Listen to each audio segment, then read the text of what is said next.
Let us move on to our next questioner at the microphone over there. Mr. Edelman. Welcome to America, Mr. Mandela. I'm Ken Edelman. Those of us who share your struggle for human rights and against apartheid have been somewhat disappointed by the models of human rights that you have held up since being released in jail. You've met over the last 6 months 3 times with Yasser Arafat, who you have praised. You have told Gaddafi that you share the view and applaud him on his record of human rights and his drive for freedom and peace around the world. And you have praised Fidel Castro as a leader of human rights and said that Cuba was one of the countries that's head and shoulders above all other countries in human rights, despite the fact that documents at the United Nations and elsewhere show that Cuba is one of the worst. I was just wondering, are these your models of leaders of human rights? And if so, would you want a Gaddafi or an Arafat or a Castro to be a future president of South Africa?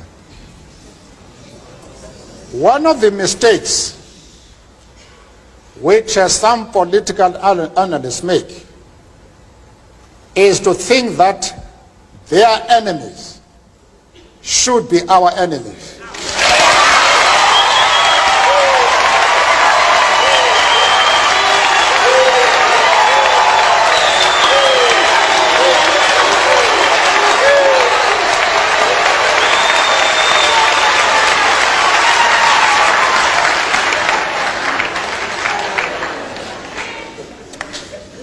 That we can and we will never do. We have our own struggle which we are conducting. We are grateful to the world for supporting our struggle.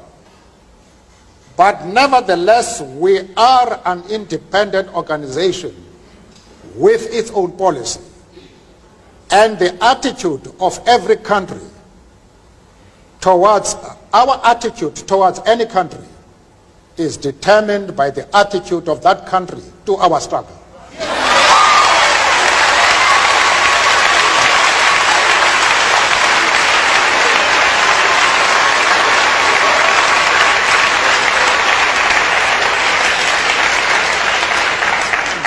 Yasser Arafat, Colonel Gaddafi, Fidel Castro support our struggle to the hilt.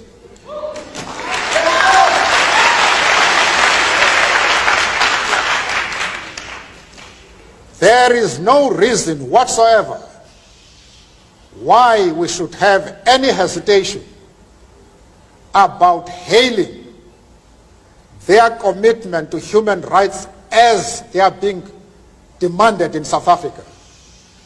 Our attitude is based solely on the fact that they fully support the anti-apartheid struggle. They do not support it only in rhetoric.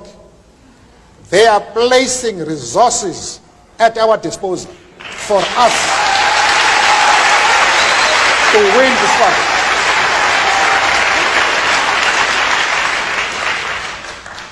That is the position.